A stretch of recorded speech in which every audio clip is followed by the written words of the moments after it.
قرآن مجید کا مختصر تعارف۔ قرآن کریم اس رب عظیم عز و جل کا بے مثل و بے مثال کلام ہے جو اکیلا معبود، تنہا خالق اور ساری کائنات کا حقیقی مالک ہے۔ وہی تمام جہانوں کو پالنے والا اور پوری کائنات کے نظام کو، پوری دنیا کے نظام کو مربوط ترین انداز میں چلانے والا ہے۔ دنیا و آخرت کی ہر بھلائی حقیقی طور پر اسی کے دست قدرت میں ہے۔ یعنی دنیا کے اندر جتنی بھلائیاں ہیں، جتنی کامیابیاں ہیں، سب کے سب اسی کے دست قدرت میں ہیں، اور وہ جسے چاہتا ہے عطا کرتا ہے، جسے چاہتا ہے اس چیز سے محروم رکھتا ہے، اور جسے چاہے عزت دے، جسے چاہے رسوائی دے، ذلت دے۔ یہ وہی خالق ہے، ذلت اور رسوائی سے دو چار کر دیتا ہے۔ وہ جسے چاہے ہدایت دیتا ہے، جسے چاہتا ہے وہ گمراہ کر دیتا ہے۔ وہ قادر کریم ذات ہے۔ اس نے اپنا یہ کلام، یہ قرآن مقدس، یہ عظیم کتاب، رسولوں کے سردار، تاجدار دو عالم، تاجدار حبیب بے مثال، تاجدار مدینہ حبیب بے مثال صلی اللہ تعالی علیہ وسلم پر نازل فرمایا، تاکہ اس کے ذریعے آپ لوگوں کو اللہ تعالیٰ پر ایمان لانے کے لیے بلائیں۔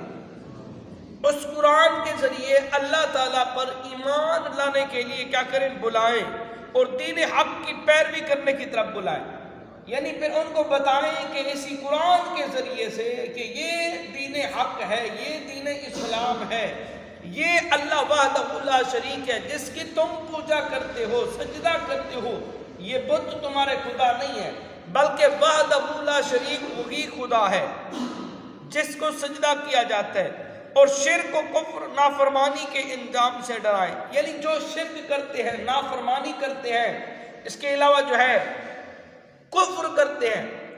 پھر اس قرآن کے ذریعے ان لوگوں کو بتائیں، ڈرائیں کہ جو شرک کرتے ہیں اس کا یہ عذاب ہے، یہ سزا ہوگی، اور جو کفر کرتے ہیں، نافرمانی کرتے ہیں، اللہ کے فرمان کے خلاف جاتے ہیں، پھر ان کی یہ سزا ہے۔ ان کو ڈرانے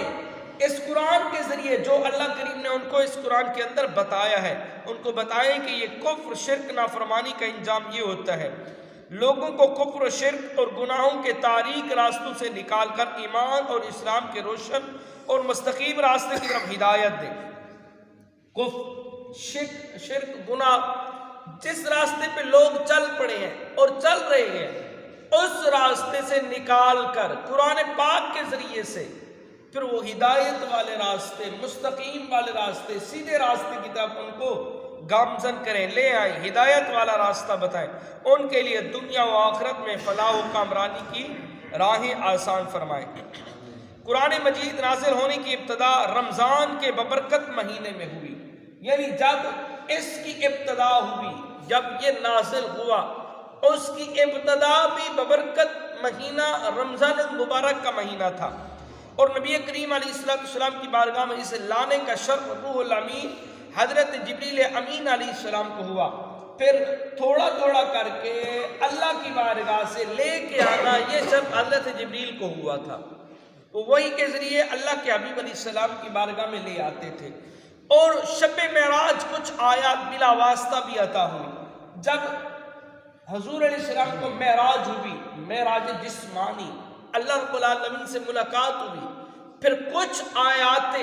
اللہ کی قرآن پاک کی، پھر وہ اللہ کریم نے بلا واسطہ، یعنی پہلے تو درمیان کے اندر حضرت جبریل واسطہ تھے، وہ اللہ کی طرف سے لے کے آتے تھے، پھر جب معراج ہوئی اللہ کی بارگاہ میں میرے آقا گئے، تو پھر اس وقت بھی بلا واسطہ اللہ کریم نے قرآن مقدس کی آیات میرے محبوب کو عطا فرمائی۔ قرآن مجید کو دنیا کے فصیح ترین زبان یعنی عربی زبان میں نازل کیا گیا تاکہ لوگ اسے سمجھ سکیں، اور عرب کے رہنے والوں اور کفار قریش کے لیے کوئی عذر باقی نہ رہے،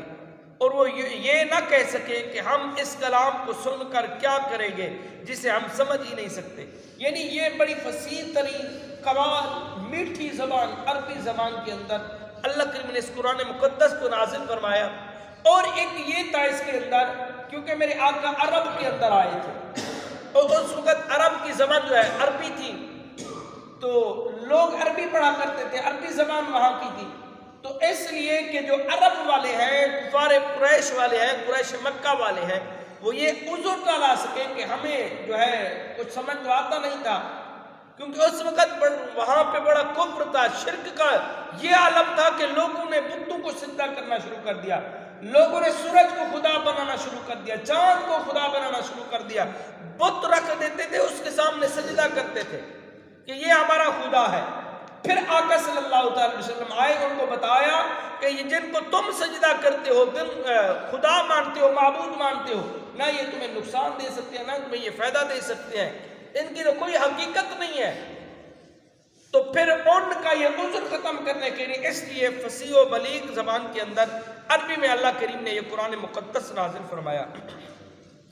قرآن مجید کو تورات انجیل کی طرح ایک ہی مرتبہ نہیں اتارا گیا۔ ایک تو بات یہ واضح ہو گئی کہ تورات اور انجیل جو تھی وہ ایک مرتبہ نازل ہوئی صحیفے کی صورت کے اندر، لیکن یہ قرآن مقدس ایک مرتبہ نازل نہیں ہوا، بلکہ یہ تھوڑا تھوڑا حالات و واقعات کے حساب سے تھوڑا تھوڑا کر کے تقریباً 23 سال کے عرصہ میں اسے نازل کیا گیا۔ یعنی تھوڑا تھوڑا کر کے جو بھی واقعہ پیش آتا، جو اکثر میں آپ کو بتاتا ہوں درس کے اندر، کوئی بات آتی صحابہ کی یا جھگڑا ہوتا یا کوئی بات ہوتی، تو پھر کیا ہوتا، اللہ کریم اس کی تصدیق کے لیے قرآن مقدس کی آیت مبارک نازل فرما دیتا۔ یا یوں سمجھ لیں جب معراج ہوئی، میرے آقا صبح نماز کے بعد لوگوں کو بتانے لگے کہ معراج ہوئی ہے، لوگ ڈگمگانے لگے، تو اللہ کریم فرمایا جبریل جا میرے محبوب کو یہ آیت مبارکہ دے کے آ، سبحان الذی اسری بعبدہ۔ یعنی حالات و واقعات کے حساب سے یہ قرآن پاک نازل ہوتا تھا۔ جو بھی واقعہ پیش آتا، جو بھی کوئی معاملہ ہوتا، جہاد کا ہوتا، کوئی مذہبی کوئی بھی بات ہوتی، تو اللہ کریم کیا کرتا، جبریل کو قرآن مقدس کی آیت دے کے جو ہے فرماتا جا جبریل میرے محبوب کو یہ پیغام دے کے آ کہ یہ معاملہ یہ ہوا ہے اور یوں کرنا ہے، انصاف یوں کرنا ہے، جہاد کے لیے یوں جانا ہے، یوں اس کو سپہ سالار بنانا ہے، اس کا نکاح یوں ہونا ہے، اس کا معاملہ یوں ہونا ہے، اس کو سنسار یوں کرنا ہے، اس کو معاف کر دے، یہ تیری بارگاہ میں آئے، یہ گناہ کر کے آئے، اس کو معاف کر دے، میں رب نے بھی معاف کر دیا ہے۔ تو جو بھی واقعہ آتا اسی وقت قرآن مقدس کی آیت نازل ہو جاتی۔ تو یہ قرآن مقدس وہ عظیم کتاب ہے جو وقفے وقفے سے حالات و واقعات کے مطابق اللہ کریم کی طرف سے وحی لے کے آتے تھے جبریل امین۔ جو بھی واقعہ آتا تو صحابہ کرام کو پتہ ہوتا کہ اب یہ واقعہ ہوا ہے تو ابھی جبریل امین آئیں گے اور وحی لے کے، تو ابھی سلجھ جائے گا واقعہ۔ تو یہ تھوڑے تھوڑے عرصے کے لیے تھوڑا تھوڑا وقت جو وقفے کے ساتھ ساتھ یہ تقریباً 23 سال کے عرصے میں اسے نازل کیا گیا تاکہ اس کے احکام پر عمل کرنا مسلمانوں پر بھاری نہ پڑے، نبی کریم علیہ السلام کی قلب اطہر کو مضبوطی حاصل ہو، اور یہ اللہ تعالیٰ کا اپنے حبیب کریم صلی اللہ علیہ وسلم کی امت پر بہت بڑا احسان ہے۔ یہ تو حقیقت بات ہے کہ آقا صلی اللہ علیہ وسلم کی امت پر یہ ایک قرآن مقدس بہت بڑا احسان ہے۔